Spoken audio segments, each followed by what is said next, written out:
클릭해주셔서 감사합니다. 오늘도 행복하고 건강한 하루 되시길 진심으로 기원해요. 구독, 좋아요, 알림 설정 꼭 눌러주시고요. 전설천하 이야기 시작하겠습니다.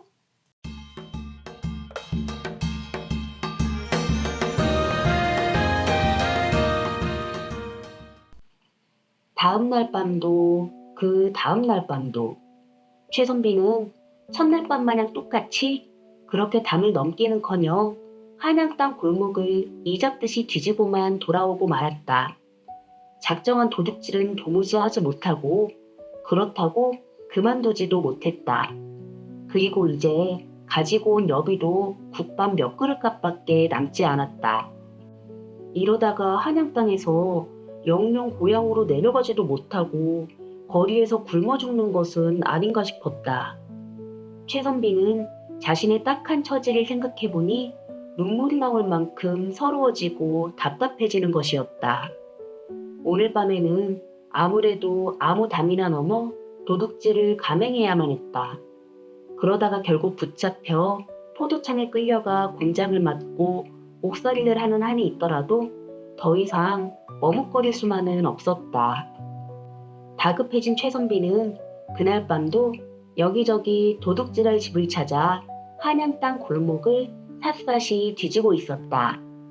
그렇게 자정을 넘기고 새벽으로 가는 고요하고 어두운 한양의 봄밤길을 누가 들일세라 살금살금 걷고 있는데 마침 담 너머 어느 대감집 방에 불이 환히 켜져 있었다. 저 사람들은 뭘 하느라고 이 깊은 밤중에 잠을 안 자고 있을까? 퍼뜩 이런 생각이 스친 최선비는 담을 넘어 안으로 들어가고 싶어졌다. 마침 담도 얕아 쉽게 넘어갈 수 있었다. 담을 넘은 최선비는 물방아 짖는 가슴을 움켜잡고 슬그머니 불 켜진 방문 앞으로 다가가 귀를 기울였다.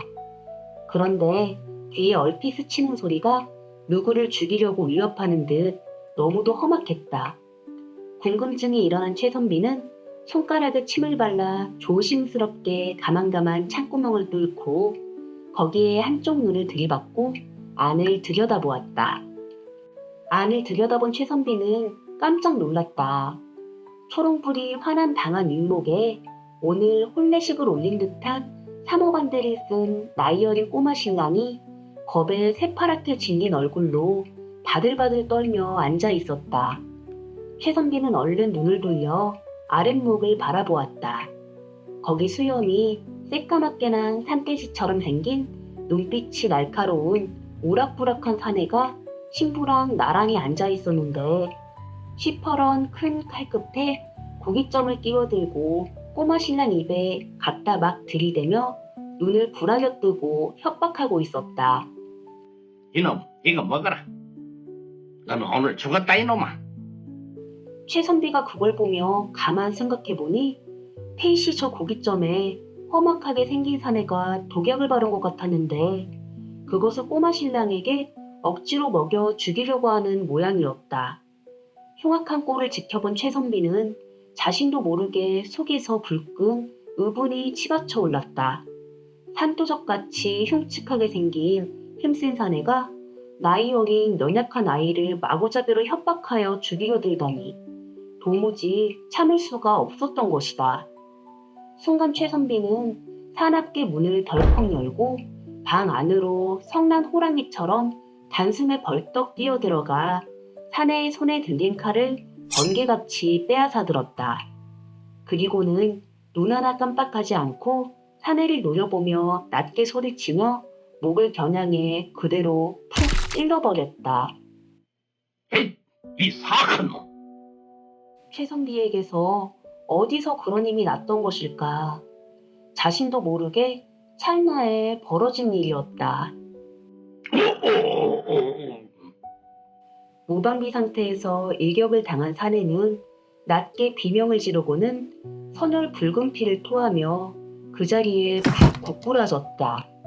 이를 지켜본 꼬마 신랑과 신부는 너무나 순식간에 일어난 일이라 비명도 지르지 못하고 혼비백산 새하얗게 질린 얼굴로 눈을 동그랗게 뜨고는 가만히 최선비 얼굴을 바라만 보고 있었다. 순간 제정신이 돌아온 최선비는 손에 들린 칼에 붉은 피가 흐르는 것을 발견하고는 자신이 끔찍한 살인을 했다는 것을 깨달았다. 최선비의 손에 들린 칼이 방바닥으로 떨어져 굴렀다. 최선비는 곧바로 방을 뛰쳐나와 걸음아 날 살려라 하고 재빨리 담을 넘어 주랭랑을 놓았다. 그 길로 허름한 주막집 방에 헐레벌떡 한달음에 당도한 최선비는 풀어놓은 자신의 짐도 미처 챙기지 못하고 누가 알세라 그 밤에 고향 가는 길을 향해 마구 내달았다. 자신이 살인을 했으니 이제 붙잡히기라도 하는 날에는 포도청에 끌려가 죽임을 당할 게 분명했던 것이다. 최선비는 그야말로 거지행색으로 이 집 저 집 기웃거리며 거림처럼 밥을 얻어먹고 길가 방앗간이나 남의 집 헛간에 누워 잠을 자면서 하루하루 줄인 배를 움켜쥐고 고단한 길을 걸어 고향집을 향해 가고 있었다. 재수 좋은 날은 뉘집 해갑잔치나 초상난 집을 만나 고기에 밥에 술사발도 얻어마시고 어떤 날은 부잣집 따뜻한 사랑방에 들어 고된 몸을 쉬어갈 수도 있었으나 대부분은 누더기 걸친 거짓인 대로 남의 집 헛간이나 여기저기 흙바닥을 뒤굴며 비참한 몰골이 되어 귀향을 했던 것이다. 그렇게 최선비가 죽지 않고 집에 돌아온 것은 모내기가 시작되는 5, 6월 농사철이었다. 과거 시험에 낙방했더라도 서방님이 몸이라도 건강하게 무사히 잘 돌아오기를 매일 기원하며 아이들을 기르며 고된 일에 시달리고 있던 아내가 어느 날 남의 집 일을 하고 집에 돌아왔는데 온통 해진 누더기를 걸친 몰골이 험상궂은 웬 거지 하나가 비틀비틀 쌀이대문 안으로 들어오는 것이었다. 자세히 보니 서방님이었다. 과거 시험이고 나발이고 죽지 않고 돌아온 것만도 너무나 반가워 아내는 거지몰골에 비쩍 야윈 서방님을 뜨거운 눈물로 맞이하였다. 서방님, 당신 아닌가요? 네네네, 미안하구려. 미안하구려. 최선비는 말끝을 흐렸다. 서방님, 다 제 탓입니다. 여비를 충분히 들지 못해서 무사히 돌아오셔서 다행입니다. 아내가 최선비를 위로하며 말했다. 최선비는 치밀어 오르는 감정에 북받쳐 말문을 잇지 못했다.